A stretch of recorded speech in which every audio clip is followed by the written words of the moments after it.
पुण्यातून एक अत्यंत धक्कादायक आणि तितकीच खळबळजनक घटना समोर आली आहे. पुणे रेल्वे स्टेशन परिसरातून अवघ्या एका वर्षाच्या चिमुरडीचे अपहरण करण्यात आले होते. मात्र बन गार्डन पोलिसांनी अत्यंत कौतुकास्पद कामगिरी करत अवघ्या 16 तासांच्या आत या प्रकरणाचा छडा लावला आहे आणि चिमुरडीची सुखरूप सुटका देखील केली आहे. मिळालेल्या माहितीनुसार तक्रारदार शिवानी अमोल भोसले या पतीसोबत झालेल्या भांडणानंतर आपल्या 1 वर्षाच्या मुलगी लीला हिला घेऊन पुणे रेल्वे स्टेशनवर आल्या होत्या.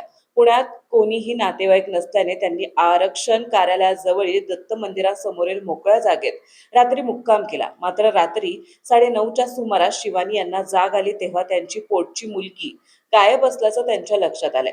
परिसरात शोध घेऊनही मुलगी न सापडल्याने अखेर त्यांनी बन गार्डन पोलीस ठाण्यात धाव घेतली. घटनेचे गांभीर्य ओळखून पोलिसांनी भारतीय न्याय संहिता 2023च्या कलम 137(2) अंतर्गत गुन्हा दाखल केला.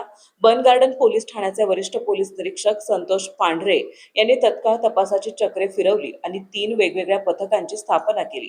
पोलिसांच्या टीमने तब्बल 12 तास सलग काम करत पुणे रेल्वे स्टेशन परिसरातील 70हून अधिक सीसीटीव्ही फुटेज पिंजून काढले. यामध्ये 2 महिला आणि 1 पुरुष या चिमुरडीला घेऊन जाताना दिसले. एवढेच नाही तर हे संशयित प्लॅटफॉर्म क्रमांक 4 वरून पनवेल नांदेड एक्सप्रेसमध्ये चढल्याचं पोलिसांना फुटेजमध्ये स्पष्ट दिसले. या धाग्यावरून पोलिसांनी एक टीम दौंड रेल्वे स्टेशन तर दुसरी टीम कुकुर्डवाडी रेल्वे स्टेशनच्या दिशेने रवाना केली. सहाय्यक पोलीस निरीक्षक अभिजित चौगुले, पोलीस कॉन्स्टेबल ज्ञानेश्वर बडे आणि मनोज भोकरे यांचे पथक दौंड येथे पोहोचले. रविवारी दुपारी 2:15च्या सुमारास पोलिसांनी दौंड स्टेशन परिसरात संशयितांना ताब्यात घेतले आहे.